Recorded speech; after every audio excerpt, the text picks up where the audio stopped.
Hi there. Welcome to the Atlantic Sports Wire. What a treat it is to be joined by Terry Ryan from my home province of Newfoundland. Terry's from Mount Pearl. Terry, I know you're busy, my friend, so thanks for joining us. And before we get into it, how are things for you here late in January in 2024? Well, they're busier than they normally are. Certainly certainly more than they were a few years ago. In that Shorzy's made an impact, and Hitch, who I play in Shorzy, has made an impact in a lot of TV viewers and hockey fans' lives, which is great. And there, a couple weeks ago, when I got a chance to play for the Newfoundland Growlers, was one of the best experiences of my life, hockey or not. And that experience certainly accelerated my level of busyness, put it that way. Well, I know you and I have been talking offline, and you are busy indeed, kind of like a pinball, just bouncing around. Yeah. And I want to talk, obviously, about your Newfoundland Growlers experience, but so much more to get into. But I also have to ask you about the setup behind you. You've got your Terry Ryan, your Habs jersey, your number 14. I think I see a Marilyn Monroe, maybe a John Lennon. Maybe just a quick little bit about what's behind you and kind of how it all connects to you. This is overflow. My dad has a unique basement. It's almost in Mount Pearl. If you're an athlete, it's certainly a hockey player, it's almost a rite of passage to drop into his basement. Now, if you're old enough, of course, he has beers on Friday nights. We always watch music, old hockey highlights, whatever those may be, fights and goals, and just like, we get into the beer nuts and bolts of music, usually classic rock, but it could be whatever. Last week it was Miles Davis, and anything goes. And we watch hockey and we talk about hockey. So over the years, especially, I played senior hockey till just last year. So from the time I'm 13 or 14 till now, really, there's always a large presence of my friends that usually when they're around, we drop in on Fridays. So it's his basement he's got all his jerseys and my jerseys all the way around. We're big Beatles fans. My daughter's name is Penny Lane, but we had thousands of albums, thousands. So mostly vinyl. We've always collected. He started it in the 70s. So when I was looking, I bought a place not far from where he lives. And when I was thinking about it's a small little spot. And there's a story behind that. I might get into it in a bit. But anyway, so what am I going to do? So you know what? It's just Seniors Park Avenue basement overflow, which is usually a lot of music and a lot of hockey. And it's hard to tell the story of Terry Jr. without maybe touching on Terry Sr., your dad, a hockey player as well. Maybe just quickly touch on your dad's hockey life and how it impacted you when you were young. Well, it impacted me. It didn't just influence me.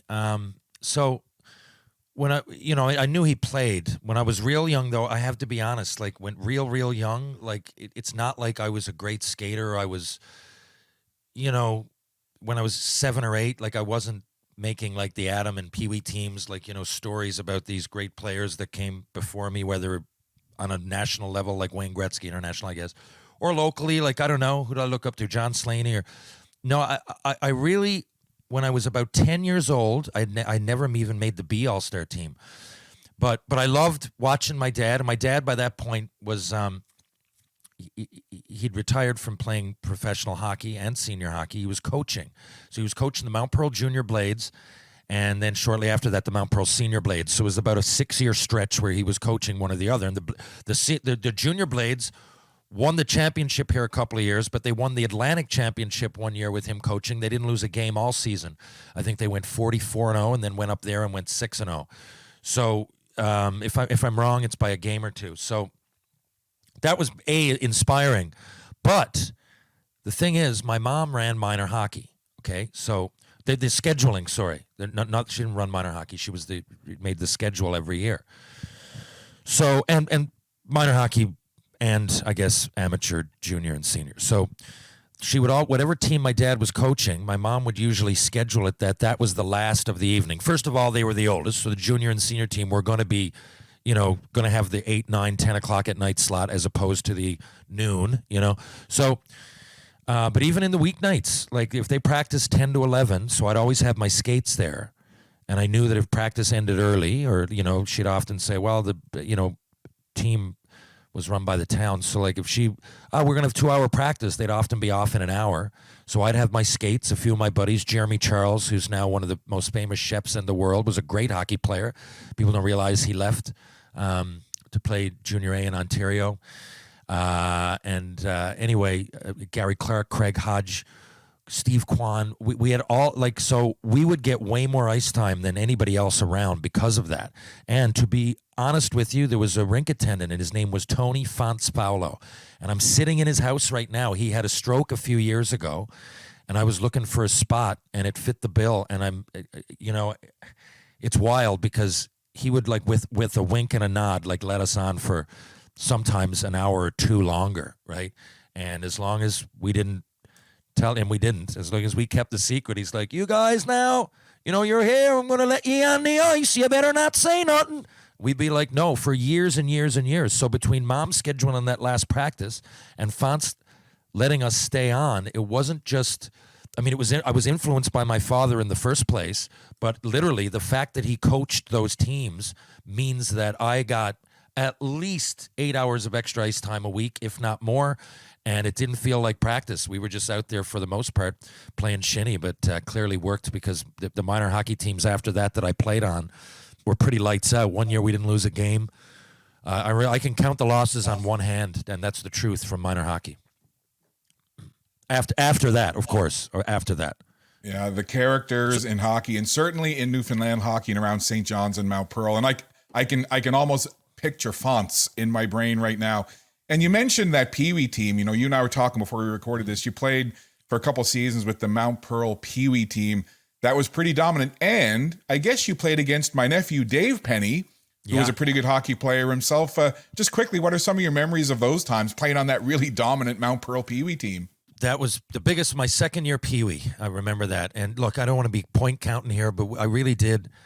I had 430 points, I think, and we only played 10-minute periods. That's the other thing, right? So I was scoring out there almost at will at times. I'm not trying to be braggadocious here. I'm not.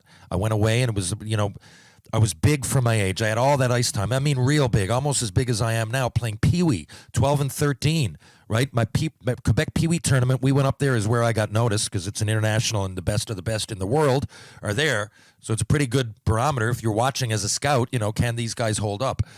And we did all right at the tournament, but I remember I was 6 foot 180. That's what I got. And there was players on my team 5'2", 90 pounds. Okay, so it starts to make sense. I'm not being so much boastful. A lot of things happen. Timing. And like I said, I was on the ice for so long. So what I remember is there being a lot of rivalries. Your nephew or cousin, is it, Dave? My nephew, Dave, yeah. Dave was real good, played for Dave. Mark's a good player too, his brother, and especially at ball hockey. But Dave was one of their better players on Avalon. They were probably number 2 to us. But we didn't lose to them much. But what I remember being awesome is that there was no AAA system or anything like that then. It was I played for the Mount Pearl Blades. There was not even much secondary hockey, specialized programs, really. My dad had a hockey school in the summer, but now you've got, all year long, there's your minor hockey, and then you've also got, you'd have Wally Bray hockey or Andrew McKim with Extreme, or Andy Sullivan has one. There's all these kind of side programs. Donnie Goss has one that go on all year. We didn't really have much of that at all. Like I said, I had the tin can up there, we called it, the Smallwood Drive Arena. But what I remember is at the end of that year, so I was offered to go to Quebec. In Quebec, Mount Pearl Blades, we were in the international division, and we beat France. We beat 3 teams. We lost in the semifinal of the international division to Switzerland. That, we had a great local team, but I don't think anybody expected that. And the way it is, if you keep winning, you play in the Colisée where the Quebec Nordiques played. So by our last game, there was 8,000 or 9,000 people there. And I remember seeing my name in the headline in the paper. I still got it at my dad's basement that we talked about. It says Terry Ryan à retenir, and that means a name to remember. And I was just in awe. I was really, honestly, wasn't thinking any of this. I was thinking, let's win the All Newfoundland. In my mind, Newfoundland at the time had a bit of a defeatist attitude. The only player I'd ever seen remotely close to us was John Slaney, and he was one of the best in the world. But there was not like there was this contingent of players playing away like there are now. And I'd like to think one led to the other, really. But so there was a team there, the Tri-City Americans, and they offered me to go out and play in the Western Hockey League. But in order to do that, I had to move out. And they wanted to see me first. So they said, why don't you play on a Bantam team? I'd never played Bantam before. So my only experience of Bantam was this particular tournament. But because I ended up going away and playing junior at 14, that's another story. But so I came home and told my dad, I said, I want to go and play for this team in Vancouver. So my dad said, you know what? We're going to take our own team. And he said that the group, you can fit in with the guys 1 year older than you, the 76s. I'm a 77. He said there's 3 of you guys. Brian Bursey was one that played with Dave on the Avalon Caps. And another one was Kurt Walsh, who ended up getting drafted a few years later, 3rd round of Buffalo. Went to the OHL. But a bunch of guys got scholarships, a bunch of guys left, and we went, and we didn't embarrass it. We tied our first game against Vancouver, and then we had a few, like 6-5, Northern Alberta, 6-4, Southern Alberta. Like, we had some great games. The only game we got blown out was the last game by Team Manitoba. But and there's a story there. We started a brawl and yada, yada, yada. But anyway, that's how I got to go away. And I remember my dad, even back then, was thinking, you know, you're real good, but he goes like, these guys are right here. Like, and if you're here and they're scouting you to go away, John Swartz didn't get a chance to go to the Quebec Pee Wee tournament, right? He'd go, Kurt Walsh didn't have a chance to go to the Quebec Pee Wee tournament. Brian Bursey. So why don't we take a team? And if you're this much of a blue chip prospect, those guys must be pretty good and deserve scholarships or a chance or whatever. And sure enough, that's exactly what happened. Even though we didn't win the tournament, at least half our team got scouted to go somewhere.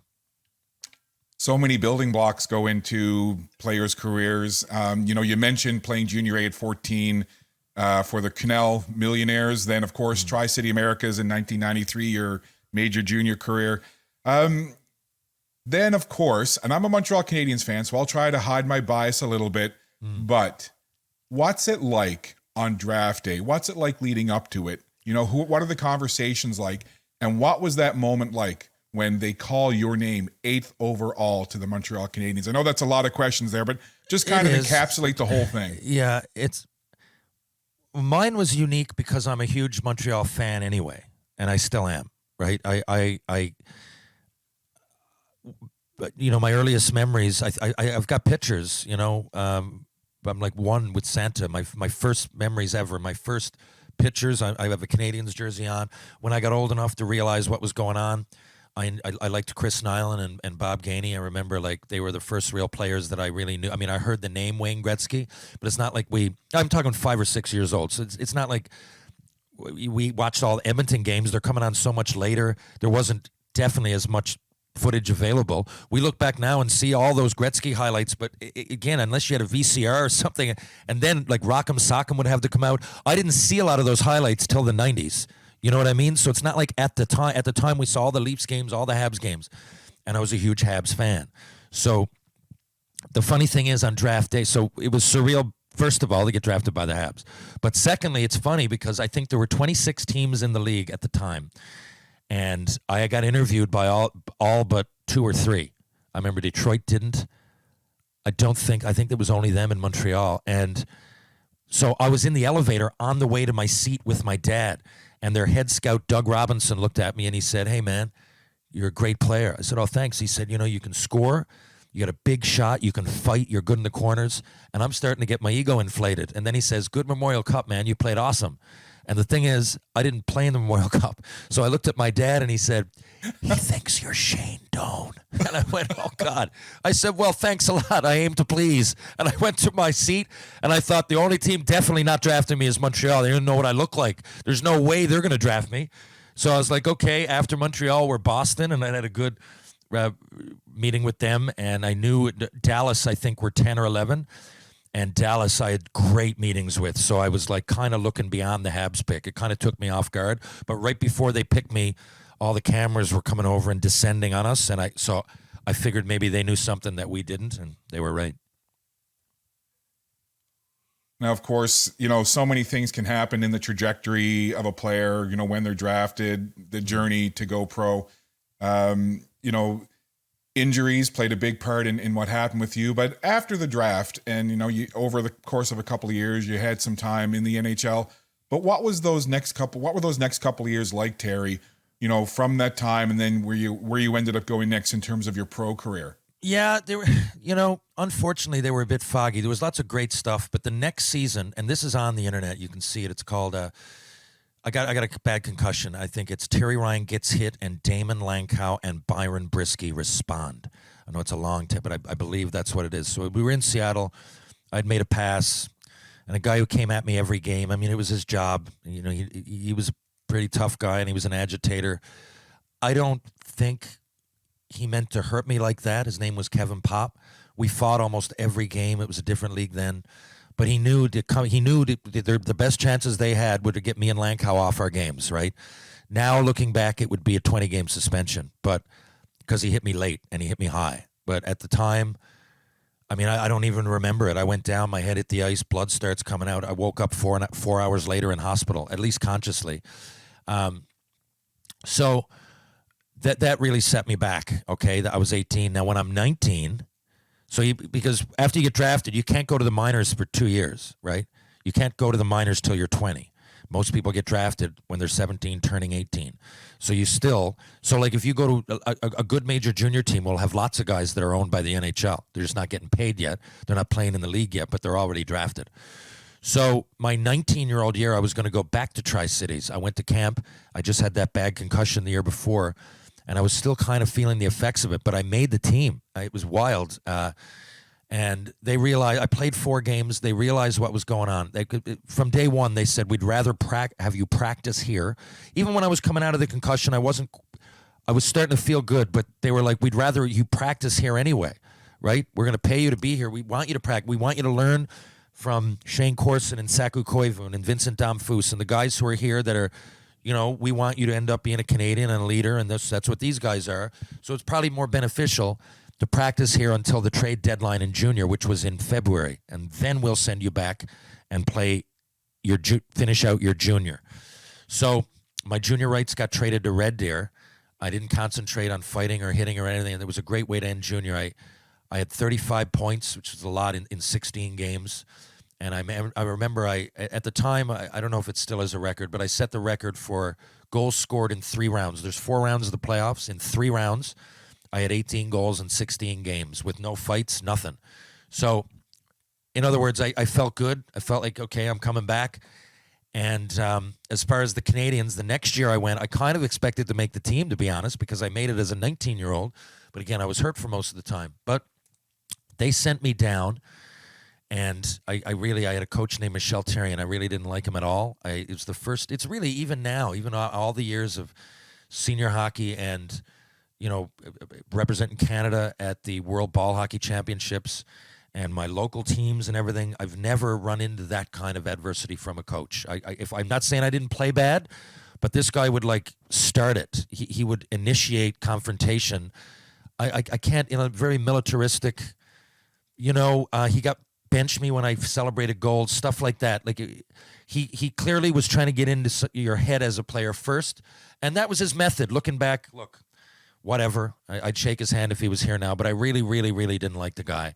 But he did get results. My first year in the American League, outside of the odd game in the NHL, I was Rookie of the Year. I got 21 goals and 34 fights, 256 penalty minutes. And Chris Nyland was my favorite player growing up, and those were right on par with his stats. And, again, I'm seeing all these players. I'm Rookie of the Year. I'm looking at all these guys go up and then get traded.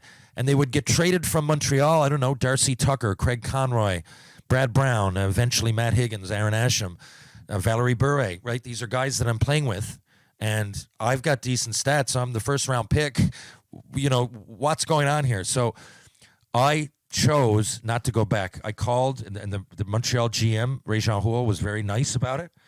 I can't reiterate that enough, but I chose not to go back to camp. And when I did, because I wanted to wait for a trade, and I guess Reggie didn't get one that he wanted for a few months, and I ended up, I played a year here in St. John's on loan with the St. John's Maple Leafs. That was fun. But not only now, my concussion was better, but now I started to get other injuries. I separated my shoulder, And it was a rough era, and I played, dangerously. And I hurt my ankle, and that was the final straw. When I hurt my ankle, I knew I wasn't getting back. I wasn't a great skater to begin with. I needed time and space. And when I just lost that step, I mean like 15%. It's wild. To this day, it doesn't hurt, but it's just restricted. All the scar tissue built up. So eventually, after that injury, I realized I'm probably not getting back to the NHL. But it was just, I have to say, finish commenting on this, is that I loved playing for the Habs. I should have gone back to camp. I didn't. I know I'm a first-round pick. Stats could have turned out differently, and to some level, by not going back to camp, I knew I let a lot of fans down. But the silver lining is that, and I didn't really speak up. As time went on, and Michel Therrien, a few things happened publicly that people would say, hey, you know what, maybe I just wanted people to realize I'm justified to some degree. I should have gone back, but it was a two-way street, and, it was unfortunate that I got hurt while I was kind of holding out, but that's what happened. And I'm friends now with Ray-Jean Houle, who was the GM there at the time. He took my daughter to her first game in the NHL last year. I often go back up and head down to the alumni room, and I realize now it's about friendships made and those things. And the boys are really proud of me, being on Shoresy as Ted Hitchcock and everything. So it came full circle. I don't have the NHL stats to prove it, but at least I skated in the NHL and I wore that Habs crest, which is obviously one of the best times of my life. And my goodness, the stories that you can tell and the tales that you can weave, Terry. I'm picturing you and I getting off this podcast and going to sit at the tavern somewhere at a pub and having a couple of pints. But anyway, so, we're here mainly because of what happened a couple of weeks ago when you played that professional game at 47 years old with the Newfoundland Growlers. And again, we'll get to that in a second. Yeah. But so you've got that time and things didn't work out with the Canadians in the NHL. And again, not that I want you to shrink 20 years of your life into a 30-second soundbite, but kind of encapsulate that time between when your playoff professional hockey career in your mind was kind of done, and then, but you still wanted to be involved in hockey, whether it was ball hockey and some of the other things that you were led to, like acting, like being an author, like trying stand-up comedy. So maybe, again, just to encapsulate as best you can that couple of decades between, kind of when the playoff hockey the pro hockey kind of wrapped up until you played for the Growlers. And then we'll get to the Growlers specifically. Sure, yeah, no problem. There was lots of ups and downs. I wasn't ready for my career. I'm very passionate about hockey, and it was unfortunate that I screwed up my NHL opportunity, but I love traveling. I love hockey. So I just couldn't even play pro anymore. There's just too many games, right? And I wanted to go overseas. And after signing my retirement papers, it was tough to get back involved in the game. And my health couldn't do it. I couldn't pass a medical. I tried to go back a couple times. So that was hard. That was hard, and people say you miss the camaraderie and everything. Yeah, you do. You miss everything. You miss scoring a goal in front of fans. I don't care if it's in the East Coast League or the NHL. You miss the TV interviews. You miss your buddies and trying to overcome a goal and accomplish a goal and a dream together, which is every team in every league going for a championship. So those were things that I didn't realize were such part of my life that they'd be hard to take myself away from. And it also keeps you in check being a pillar of the community, I often, wherever I played, I enjoyed interacting with the fans. So it was all pretty hard. And I got divorced right after all that, right as my career was ending. And realistically, I got divorced. So I was pretty down. I put on a lot of weight. To be honest with you, in 2006, I went on a reality show locally called Define Yourself. And I'd gone up to almost 260 pounds. And I'm down. I lost. Right now, I'm like 195. I got down here through the show. It's a long story, but I won't get into all of it. But in 3 months, I lost the weight. I won the show, and the thing is, I was going to go over and play hockey with my buddy BJ Young, and BJ had played with me in Tri-City and Red Deer, and he's a great player. Played a game for the Detroit Red Wings, a real good minor leaguer, and he'd called me and said, "You're getting into shape. We're going to go to Switzerland." So I'm not kidding. On the day that I went out to accept my award of winning, we were all there at the Sheraton downtown, and 4 of us in the competition were standing behind a cardboard cutout. And when they announced Terry Ryan, I won. I was looking up, I was following the ticker because my girlfriend at the time, Sarah McDonald, her father, Toby, was coaching the Brad Gujju rink, who ended up winning that night to go to the Olympics. So we were going, like, he's from Mount Pearl. We're watching, going crazy. And as they say, Terry Ryan, the bottom of the screen, it says BJ Young, 27, dies in a car accident, former Detroit Red Wing. I'm going, what? I came out, I'm crying. People thought it was tears of joy, but it was, I'm going, this is my buddy. So that happened, and really summing up a lot here, I went to Alberta to help raise his son, Tyson, and his ex-wife ended up moving over here, yada, yada, yada. 3 years went by. We ended up getting married and trying it out. Didn't work, but we had a daughter, Penny Lane, okay? And Tyson grew up here. He left after grade 12. He lives in Hawaii now. He's doing real well, working in finance. And my ex, Danielle, is still here, and we raised Penny Lane together. She lives a little ways away. But, you know, we had a lot of ups and downs, and in that time, Danielle and I made a real bad decision. We kind of got duped, but anyway, with the remaining money I had from playing. So the 2010 to 16, it was 10 to 13 were real tough. I went back to school. I got a folklore and English degree, okay, but I didn't have much money. I was made a few dollars playing senior hockey, but we were never comfortable playing the bills. Like everything from, I don't know, man. I was doing security overnight sometimes. I got a job with Red Bull, mostly stacking shelves, like stuff like that, man. And Alan Hawko is a buddy of mine and gave me a job on the set of Republic of Doyle as a locations PA, like AD. I didn't really know what I was doing, but I had people around me to show me, and it was kind of locations. I don't want to say of the jobs on set, it's probably the most demanding and it pays the least, but it was still decent. I think it was $250 or $300 a day with no overtime. But you know, it got me out of a jam. Except work was sporadic because you'd work for 3 months and then not work for a while. So I was back and forth to Toronto. I got an offer from Jerry D. Now, at this point, my degree did help. Folklore, I don't know what job will get you other than a librarian, someone, or I read somewhere. I was using it as a springboard to do education, to be honest. But I had my which I didn't end up doing. But I had my folklore and my English minor, folklore major, English minor, arts degree. So it really helped me to be able to write my own book because a lot of people were asking me to write, but they wanted it all to be like negative stories about my time in Montreal. And like I told you, they weren't all negative. I just didn't like one coach. And if he was here now, I'd shake his hand. I mean, it's water under the bridge. And I didn't want to be defined by something someone else is going to put into print, assuming about me.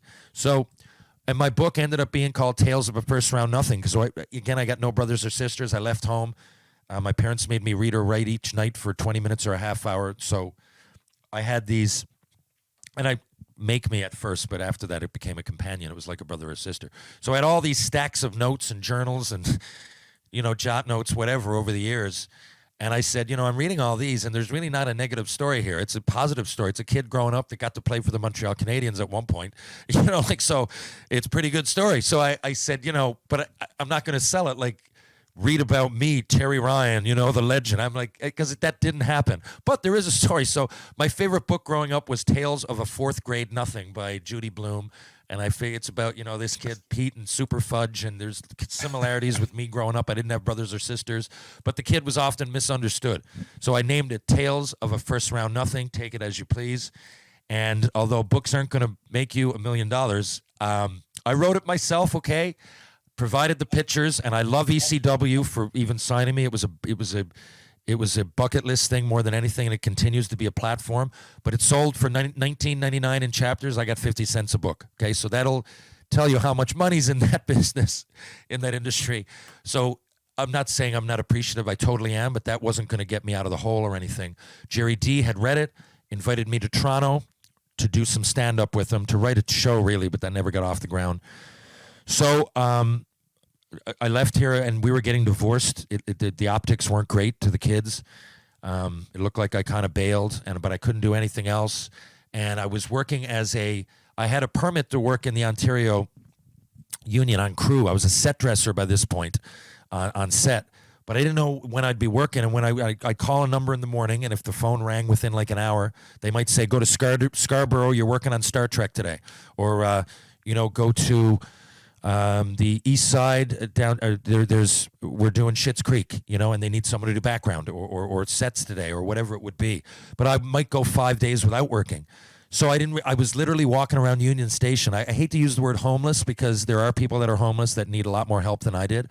But I'm like, if I get a hotel, I'm going to waste the very money that they need at home, right? So I was just going around listening to podcasts, kind of took it with a grain of salt. I mean, it was depressing looking back, but I wasn't going around like really feeling consciously that depressed. I always felt there was something, but it was kind of bottom of the barrel, man. So anyway, I found a place in Parkdale, and I lived with like an immigrant family that was like 9 or 10 of us in the house. They loved the hockey stories. They had no idea what hockey was. Man, they were there going to school or had graduated working at McDonald's. One guy was a doctor working at McDonald's downtown in Spadina, that'll tell you. So anyway, I really learned, you got to eat some humble pie here. And I did. And ended up, I worked enough that summer. I said, Jerry, I can't stay up here. I'm depressed. I'm trying to do stand-up. I got to figure out a job and all that stuff. Came home, and as luck would have it, Frontier was starting a show that the same people did that I work with on Republic of Doyle. And now Jason Momoa came over to be the lead, and he'd read my book, fortunately for me, and I just couldn't believe that. And the producers knew me and the director. So between all of them, they agreed to give me a role. And the very, very first scene of Frontier is me begging for my life. They liked the fact I had no tooth because this guy was beaten up. He was captured, right? So he had to look the part. So I guess they were like, it's 3 words, please have mercy. Are we going to fly somebody in to say that, or can you just do it? You got no tooth, and fall down. And I did that. But with that and with the stunts that Momoa gave me, it got me into the acting union. Yada, yada, yada. I go to Europe with Momoa. I get all kinds of stunt experience and everything. And I was telling this story on Spittin' Chicklets in about 2018 when it just started, which is a hockey podcast. A lot of people know. And very popular one. And Jared Kiso and Company Casting happened to be listening, and they gave me an opportunity on Letterkenny.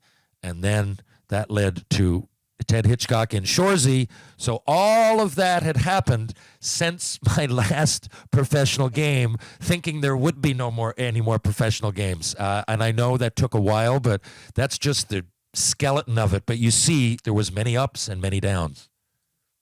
And basically, you had turned the page and started to write a brand new chapter, pardon the pun, in your book of life. All of those experiences you're talking about, right? Mm. Being away, stand-up comedy, writing a book, acting, and where that took you, and, podcasts and all these other things, and being on kind of a couple of Canadian iconic institutional shows like Letterkenny and now Shoresy. Yeah. So your life is kind of on a real good path and sailing, and pro hockey well in the rearview mirror. And then a couple of weeks ago, Terry Ryan, what happens? It's wild. So my buddy Zach O'Brien called. So what a lot of people don't realize is I do skate with these guys. I don't mean like official. I don't go down and wear like a red shirt in practice. But all summer they stay here. And even when they're in town, like if some of them, I skate every day at noon, right? In the summertime, it's a pro skate. It's all the guys come back from pro, and the Growlers who are here, of which there are like 8 or 9 of them, right? So we all, I'm the oldest guy there, but I've been skating, and I play ball hockey with Zach, and we've been to national championships. Like, might not be pro, but you approach it the same. You're going into overtime at a national championship representing Newfoundland against Ontario, and so 4 or 5 of those guys on the Growlers now happen to play with me in the summers in ball hockey and ice hockey, and they knew this, including Adam Party, the assistant coach. Still, does that qualify me to go out and play in pro hockey? No, I didn't think about it. All I'm saying is that I did keep myself in shape. If I didn't, none of this would have been possible. So, and I guess for Ted Hitchcock and everything, you want to do that. So it hasn't entered my mind yet not to play hockey, right? I'm playing 5 times a week at a high level, the highest I can find, because A, it keeps you healthy, but, everything I'm doing now, including my work, my acting work, is I'm a hockey player. So Zach called me, and I was out. My birthday was Sunday. This is Saturday, so all my buddies called, and they're like, we'll take you out on Saturday instead of Sunday, obviously, because we got to work Monday, and it'll be your birthday at midnight. So that's what we did. And we started at my place. I had a few beers, went to the Growlers game, had little bit of food, more beers, had a couple of shooters for my birthday. Then we went to Green Sleeves. Then we went to Blue on Water. So I got the call at Blue on Water 5 minutes into my birth date. It's 12:05 from Zach. I have no business playing a hockey game the next day. In all my years of playing pro, I've never gone out and gotten this. I've had a beer or two at a team meal. Nothing like this. And Zach called. I didn't know I was playing. It's a good thing he phoned then, because I was right on my way to the Georgetown pub to watch Tino Borges, one of my favorite musicians in town, and it would have been till close, and it would have been impossible the next day. But anyway, Zach called, and I thought he was kidding. So, you want to play T-Bone? We need you tomorrow. Yeah, right. Ha ha. Happy birthday, April Fools. Hung up. And then Adam Party called like within 2 minutes, and he's the assistant coach, longtime NHLer, one of the best players ever we've produced. Best athletes, and Adam plays ball hockey with me too. We won the national championship in 2010. So, he knows my compete level. He knew I was in shape, and he calls and says, look, the game tomorrow is in the afternoon, so we can't, it's not like any flights can get in, and there's a flu going around the room, and we have injuries.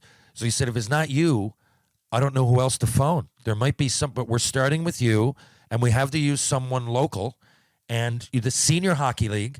There's a great senior hockey league here, but the deadline is January 10th. You can't use senior guys after that. So had this game been on January 9th, we wouldn't be having this conversation.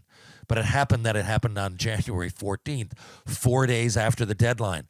So 6 teams worth of eligible senior players who are a lot younger and some of them faster couldn't play. So now people start to see why, right? Because people thought at first it was some kind of a prank being my birthday and everything, but it wasn't. And, of course, I didn't want people to think that. So that was the first thing I thought. But those guys really did. Like, they were like, you skate with us and there's going to be hitting, but you played with hitting before. You were good with hitting before, because I was worried I wasn't going to keep up with the play. I said, geez, I'm honored here, and I knew I had the cardio to go out and play a game. But I just, I don't know if my legs still work the same. It's been 2 decades. Although I'm skating, it's summer shinny is a lot different than playing an actual professional game when all the chips are on the line, right? So that was my worry, but I'm glad it kind of worked out. I can't even imagine, being out celebrating your birthday, having some shots and beverages with your buddies, and literally at 12:05 a.m. on the date of your birthday, you get this phone call. And you talk about, you're an actor, you're in shows, you've been on film sets. This sounds like a perfectly written script that somebody might look at it and go, oh man, like this is so far-fetched. I don't know if people are going to buy this story. Like, the deadline, the senior players not being available, Terry's the guy, flights can't get in, there's a flu. Talk about your script. So what's that like? I'm guessing you've got to leave downtown and head home and get ready. What was game day like? I took game days very seriously, and so I knew I had to get home immediately. And I knew my buddies were there, and there was a slew of them. We were all going. People were meeting me. Like, there was 30 or 40 people that I was meeting to celebrate my birthday. So I just got a cab home immediately. I got here. I drank a couple of gallons. I drank a lot of water, 4 liters if it was a drop, and then a couple of sandwiches. And the funny thing is, I didn't sleep a lot because, I kept thinking, I couldn't get to sleep. I was pumped. I was nervous. It was tough to harness the energy the right way, and it was just impossible. So I go to the rink early anyway, so I knew I had to get there early for a 4 o'clock game. I got there at 12:30, and the only reason I wasn't there earlier is because the door wasn't open. But for when I played, if we had a 7 o'clock game, I'd often get to the rink at 1. Right? You got to be there at 5 or 5:30 in pro, but I like being there really early. If I'm going to read a paper, do it in my stall, get comfortable, maybe change the laces on my skates, maybe tape my stick. I was one of those at the best of times when I was playing every day. So now I'm thinking I want to go there like at 9 a.m. But anyway, so I didn't sleep a lot. So now I've got like the kind of little that shell of a hangover, my head's hurting a little bit. I'm a little bit off balance. No different than I would be when I was 20. This wasn't me being 47. It was just, the amount of alcohol that I put in my system and, lack of time I had to prepare. But I'm like, it's now or never. So I just went down, man. And my biggest worry, and I'd had surgery the day before. It was only lipoma, which is just a benign cyst, and they had to remove a couple of them, but like one was right under my ribs, and I had like 20 stitches. So I was nervous I wasn't going to pass the medical, because if they see that, so I kind of hit it. And as I stood up, I had to put a finger on my nose, stand on one foot, recite the alphabet. It was almost like what's like what I assume a breathalyzer test is like. So I remember being really nervous, and my balance was slightly off because of the slight hangover. And when Doc Marshall saw my side, he's like, "What are you hiding there?" And I was like, "Oh, this old thing." But anyway, it turns out he's like, "Yeah, that's fine. It's just a few stitches. Lipoma's nothing." I said, "Okay." I just didn't know if with a fresh wound I'd be allowed to play. And he said, "Well, I'm saying you're allowed to play. You just passed the medical." And with that, they gave me the contract and said, "Welcome to the Growlers." And I felt like Roy Hobbs in the movie The Natural. They brought in my gear and said, "Welcome to pro hockey, kid." This is sounding more like a Netflix or a Crave original every moment, Terry. So, you're pulling on the jersey. You're in the room. You're now in the stadium, and they're singing the anthem, and you know that puck drop is just a few seconds away. What's going through your mind? It was so much going through that I was almost numb to it. It was almost sensory overload. When I first was going out there in the dressing room, the most thing I was thinking about was my daughter, right? I mean, she's 13 now. She was there with all her friends. And it wasn't like proud moment before the game. It was like, hopefully I don't embarrass her, right? So people think, oh, it's great before the game, your daughter's here and love. And I go, yeah, I know. That's kind of why I'm really nervous here. This is it. This defines my professional hockey experience, her experience of seeing me play pro. This is it. This game. She can see all the highlights she wants, right? They're years ago, decades, plural ago. So this is it. She's going to remember, like I have memory. I don't remember my dad playing pro. I can see it online, right? I can see videotapes, but I remember him skating around and playing for the St. John's Caps, right here, the senior team. So I'm like, this is it. This is her. This is going to be in her mind, seeing me. We go to all these games, and I go to a lot of Growlers games with her. I'm like, I'm out here now with them. So, God, I really, just wanting to get a pass and give a pass and to have it not bounce off my stick or, there's nerves. Not only that, brand new stick. Any players out there, brand new gloves, brand new stick. I got my True Hockey sticks. True sponsor me, and I've been using them for a few years since I've been Ted Hitchcock. And I'm very comfortable with those. And I get down there, like, you're not allowed to use, we have a contract. You have to use Warrior. Now I'm learning a new stick and warm up with brand new gloves, and the puck is like a grenade. I'm going, wow. Because the minute that I don't stick handle it like a pro, it's going to be, he's 47. Even though with new gloves and a new stick, I could be 23 years old and I would be equally as uncomfortable. And I'm starting to think, no matter what happens here, if I fall down, if I hit a rut, it's going to be because I'm 47. So I start thinking about it. I'm like, and on top of all that, my daughter's here. But when I got out there for actual warm-up, all that was on my mind. But the thing is, it was all kinds of people from different parts of my life that I wouldn't have even known when I was in my 20s. Because after, like I said, there was people there I went to university with, right, that took folklore with me that never, other than hearing the actual folklore of like Rocket Richard and Wayne Gretzky and stuff, they don't really know much about hockey at all. They wouldn't know what offsides was. There was lots of them. Then the film world, there was 20 or 30 at least that I know of from the film world that got together and said, well, we're going to go to our first hockey game. T-Bone's playing, right? So there's them. Then there's people that flew over from Ontario that are big Ted Hitchcock fans, Shoresy fans, right? Because Paul Bissonnette announced it the night before. So they got over, and there was quite a few of them, I realized after the game when we went across the street. So all that's happening. And as I'm warming up, I'm realizing all these people, and they got like Spit and Chiclet signs and Ted Hitchcock. There was so many Shoresy signs that I'm like, wow, like I'm also representing that to all these people, So now if I don't do a great job here, Shoresy, not that I should really care about that, but I do.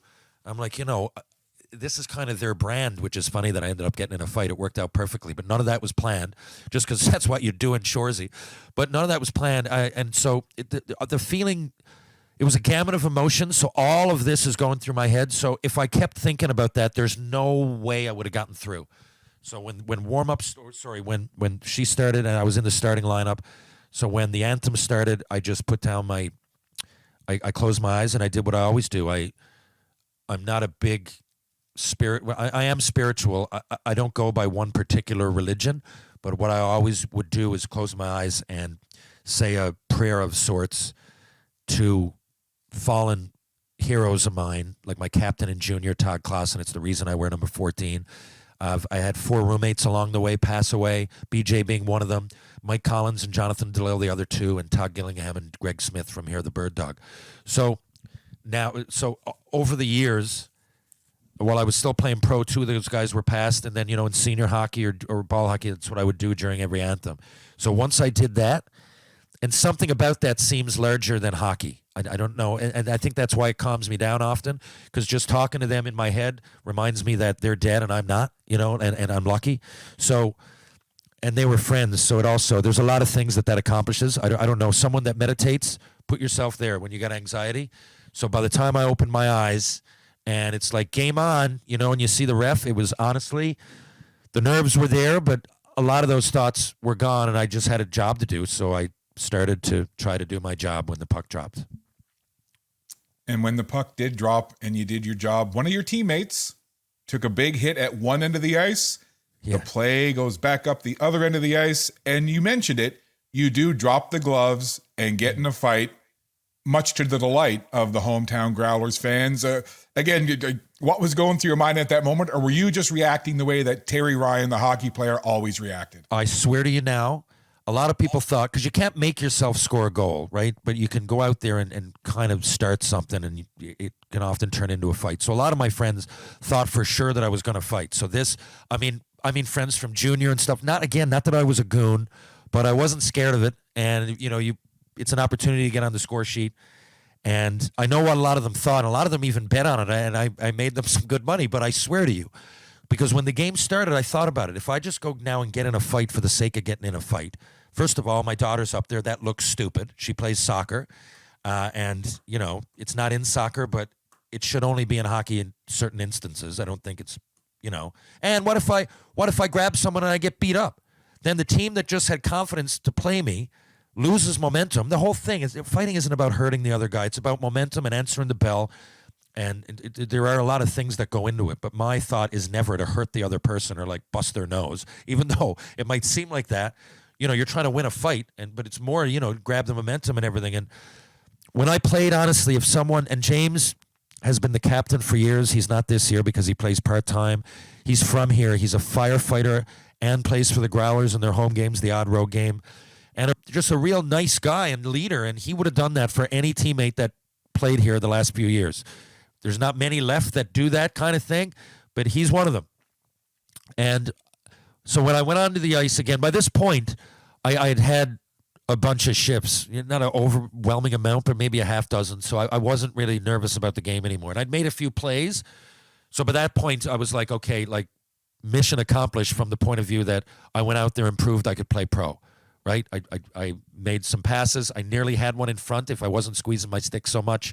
Breakout, like I was now I'm a well-oiled machine, I feel, or the team's a well-oiled machine and I'm a cog in that wheel. Like I'm feeling nothing, no nerves or anything anymore. So when I got out there, that was instinct. I swear to you, I didn't think about it. It might have, for a fraction of a second, subconsciously dawned on me what I was about to do. But I'm telling you, that was me being a hockey player. That's part of the reason I was drafted in the first place. You didn't mess with my captain, and when I looked over, and all I knew is that he got hit hard enough to have the helmet fly off, and he goes down, and it was like, I don't know, it was like watching Mike Tyson take a fall, or because James has been that guy, man. He's been the team guy for this team since their existence, since they started. So there was a level of, I don't know how to use the word rage, but my temper, I'm aware it can often be a bad thing. I know it, and I've tried, but it just kicked in. I was a hockey player. This was 1997 as far as I was concerned, and someone just took a run. And it's one thing if it's 3-3. It was 6-1, and this guy decides to like light our guy up with like 5 minutes left, or whatever was left. I can't remember, but that's why. I did it because that was my job. That's how I played the game, and instinct took over. I swear to you, that could have been, the game could have been in Norfolk. I could have been playing with Pensacola. I would have done the same thing. Yeah, in the course of the game, you got to be true to yourself, and that's what happened. And again, the crowd went crazy. There were so many people there, Terry, that were told stories about Terry Ryan, the first round pick, that weren't born when you played pro, and now they're getting to see you play, right? Anybody that's under the age of 20, basically, never saw you play pro hockey, your daughter included. So that's got to be a cool moment. So again, just the game ends and the adulation of the crowd. I mean, I got goosebumps watching it. What was that like for you when the horn sounded and you're thinking in your mind, oh my gosh, I've done it.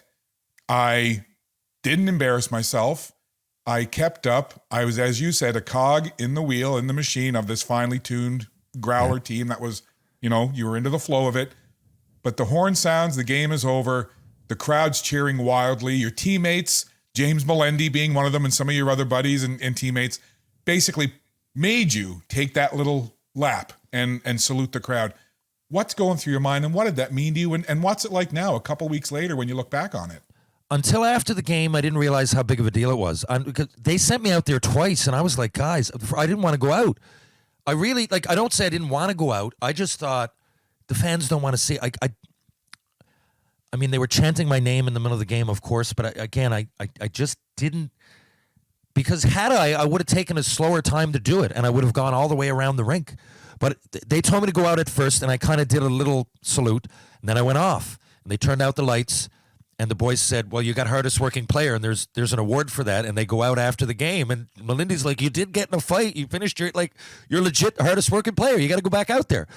And they're loving it because they're sitting there and they know that, this probably won't happen again. It's so unique that I got to play pro with these guys who I coached at one point. And anyway, so when I see that, I figured I'll skate out with a burst of energy and that'll be it. But as I was going, I kind of realized, especially when I got over to the bench, that these people are all staying for me, and so I did the bow because I couldn't really, at that point I realized I probably should have come out and done a slower lap, right? Because these people want to share the moment with me, but I just wasn't, again, thinking like that. I was thinking like I'm taking too much time here. So I did the bow, I went off, and when I saw on the board, media availability at number 14, I was like, geez, why do they want to talk to me again? I get it locally, but this is going to go national. But now I see, again, I'm not trying to be cocky when I say it, but to me, I skate with these guys. I was nervous. But I did in the back of my mind think I could do it or I wouldn't have gone out there. I swear to you, I wouldn't have gone out for any novelty for one shift or none of that. Well, it was up to the coach, but I went out there knowing that I might play the whole game, right? So,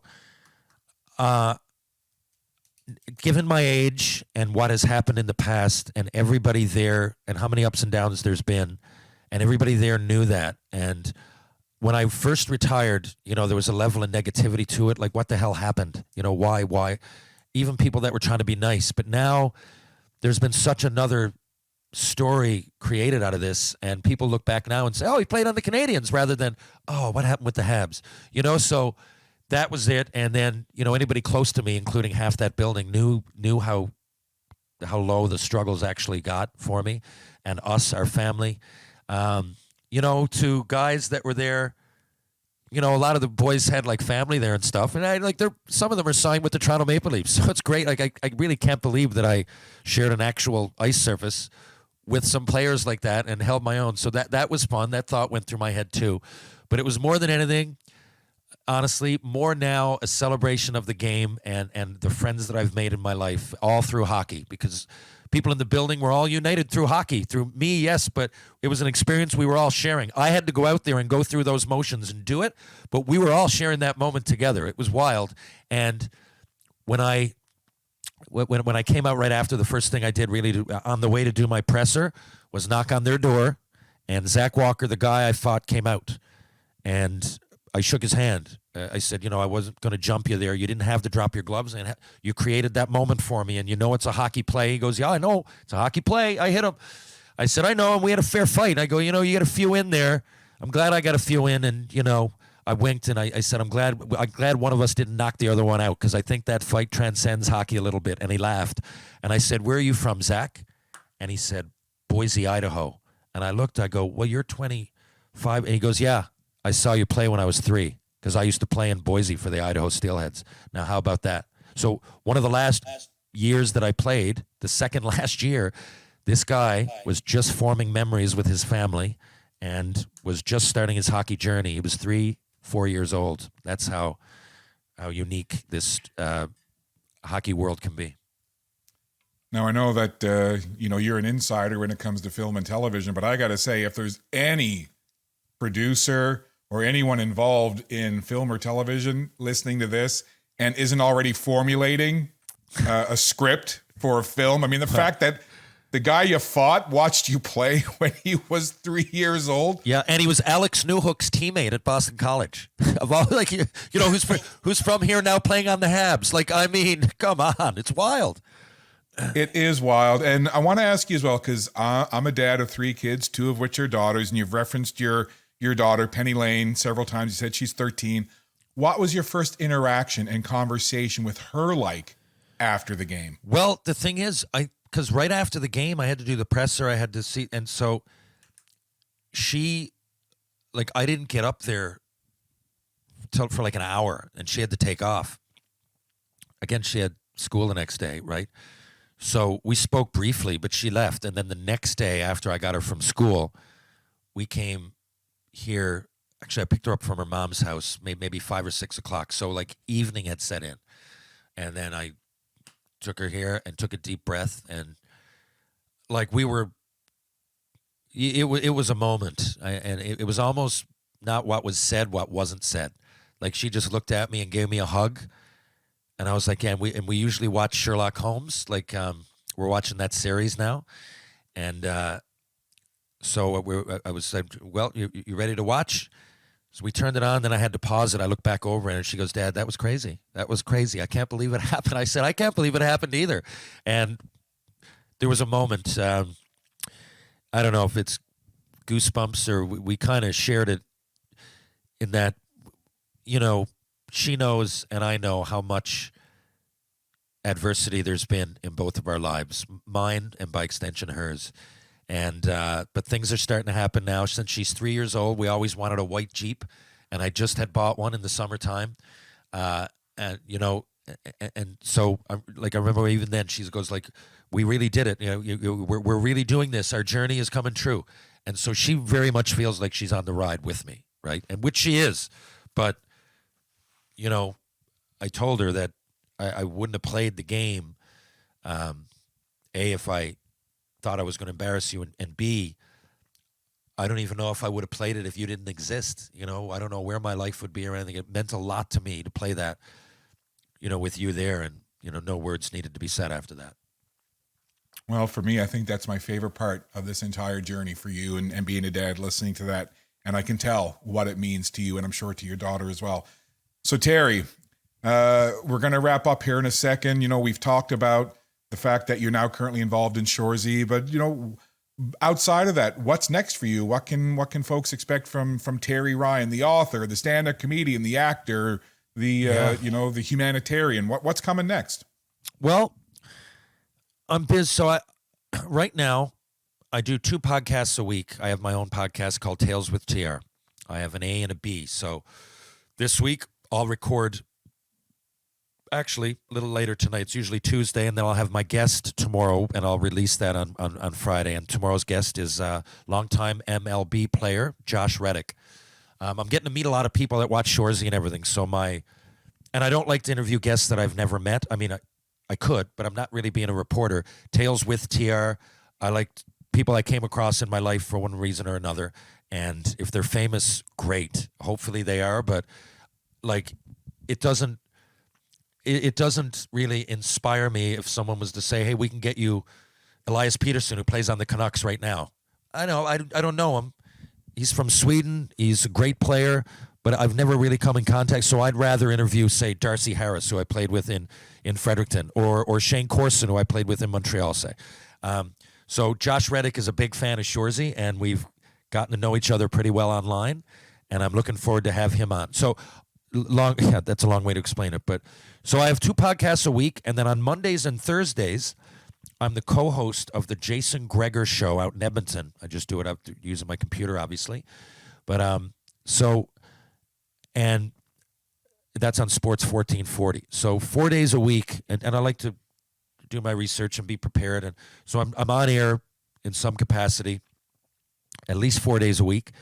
And then I try to, I still do some acting and stunts. Some acting. I can do all kinds of acting if I get, people don't realize you audition for 10 things. I might get 1 or 2, right? So I'm always auditioning, and if I'm not, I'm practicing in some way, whether it's lessons or whatever. And a lot of speaking engagements with at Christmas time, given the fact Ted Hitchcock took off and everything, I maybe had 3 or 4 things lined up after Christmas. But since that game, I don't have a weekend now till May, and I like it like that. I mean, it's a little heavy travel, but Shorzy's filmed for 2 or 3 months, so you need to fill in those blanks when it comes to employment. So I'm just kind of getting my footing now. So the podcast and the radio show, and like I said, I'm in a movie in March. I don't want to give too much away, but I'm playing a soldier in the 1700s that, let's say it's a heist movie about a buried treasure, okay? I have a small role, but an important one. I'm looking forward to that. And, last weekend I was in Banff giving a speech. I'm going to the NHL All-Star Weekend. I'm going to host some of the events up there. The weekend after that, I'm in Orlando, Florida, dropping a puck, taking my daughter as well. Going to Disney World, kill 2 birds with 1 stone. Then the week after that, I'm in Fort St. John. Then it's Binghamton, Halifax, Ottawa, Chicago. We're going down to Chicago.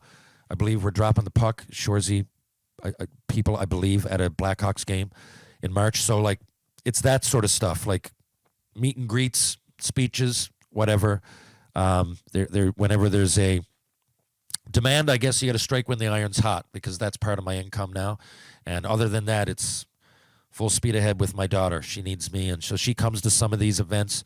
She's a big-time soccer player. Takes a lot of. She's in relative terms doing in soccer what I did at that age. She's on the provincial team. She loves it. She plays every day. She doesn't even consider it practice, So I just those are the things that I'm going to focus on. But usually, honestly, Scott, with myself, just things usually present. When you're an actor or you're doing podcasts or you're doing these appearances, things usually just, I can't plan too far ahead, because when I do, problems start arising. So I plan the odd speech and maybe mark it off on my calendar.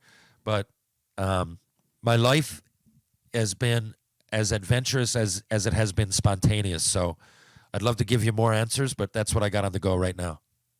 Oh my gosh, that's more than I even had hoped for. And I'd be remiss if I didn't give you a chance to tell folks, where can they find your podcasts, and where and when can they watch Shorzy?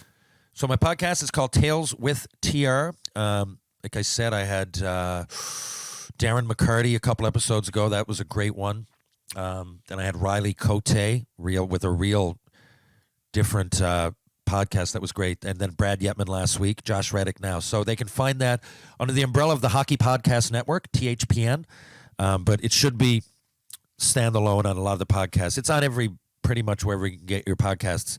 My first book is called Tales of a First Round Nothing. And my second book is called Tales with TR, Fights, Film, and Folklore.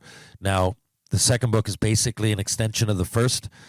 I'm confident if you're a hockey fan, even if you're not, I think you'll like the books. Again, I don't know if stats are mentioned. It's just unique stories from my life. If you listen to my podcast, you probably heard most of them already. But I do have a third one in the process. And like I said, I do the books more for personal satisfaction than anything. And I know at this point there's a decent following. So I do have a third one. I don't know. Maybe next year that'll come out, hopefully, knock on wood. But anyway, that's what I have going on right now. Oh, and the Jason Greger Show, Sports 1440 AM Edmonton, Mondays and Thursdays from 3 to 6 local time out in Edmonton. And Shorzy? Yeah, Shorzy season 3 is coming. It'll be here, I think, for the NHL playoffs. I haven't got confirmation. I don't talk to those producers and directors and the people or producers that have say in all that, but I do believe that it's going to come out then. And now I hear we're doing a season 4. I really hope so, but I can't confirm that. But I can confirm that season 3 seemed extremely funny as we were shooting it. You never know till post-production, but it really seemed like, I don't know. If you liked 1 and 2, I think you're going to absolutely love 3, and it's only a couple months away now. And final thing before we let you go here, Terry, you know, all the things we've talked about this last hour plus, and again, thank you so much for your time. I know you're busy.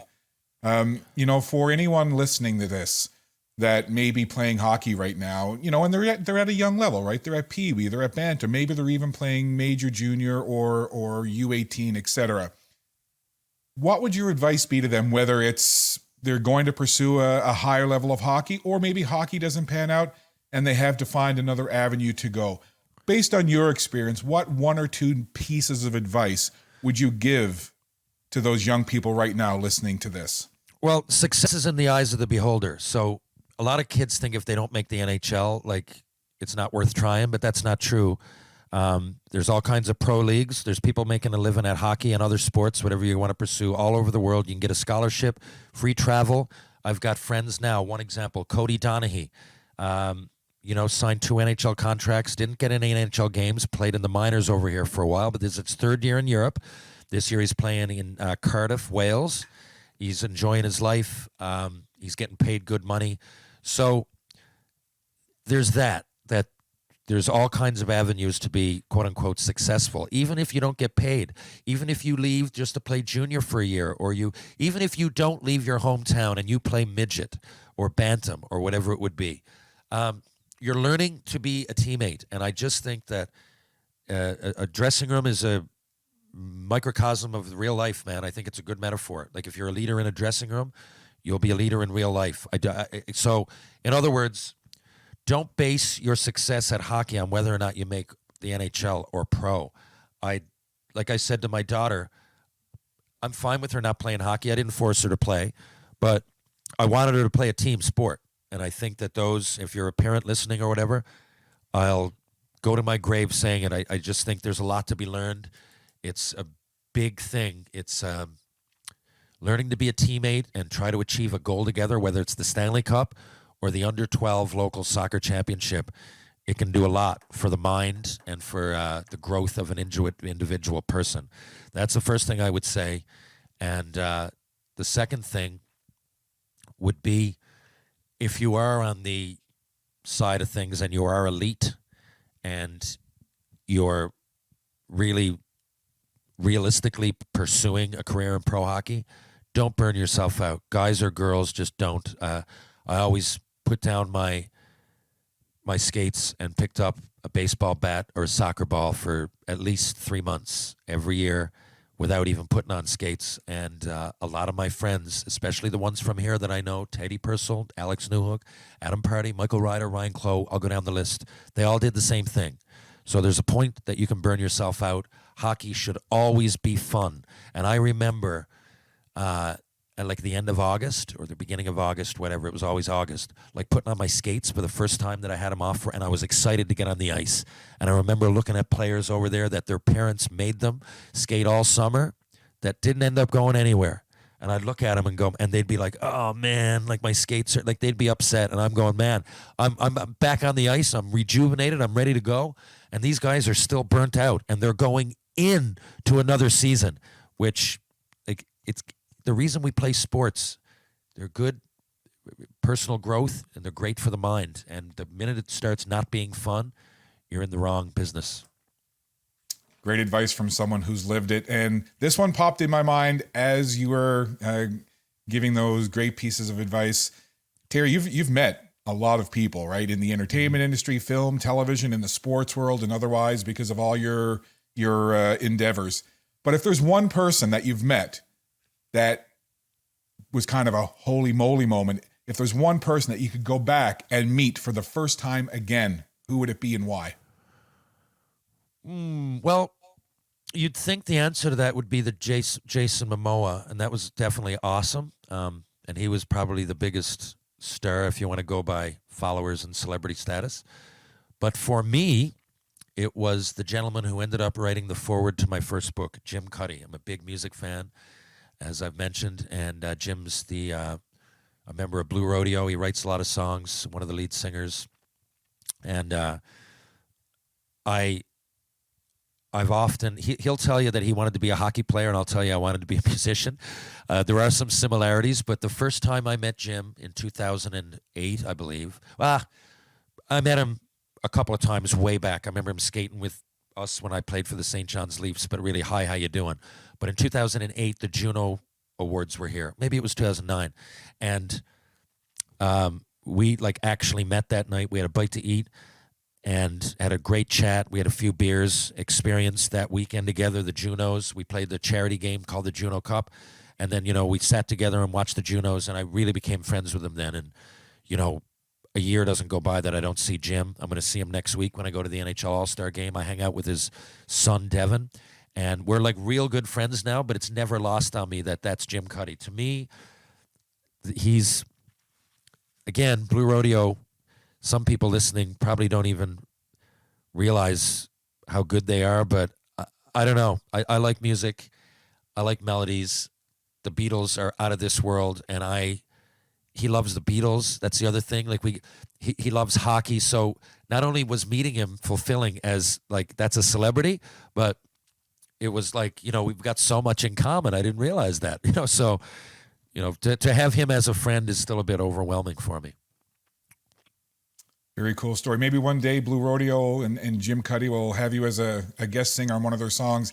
And I saw them in concert several years ago, and Terry, one of the best concerts I ever saw, just incredible. So me too. I can understand that. Listen, thank you so much for your time. I know you got a lot going on.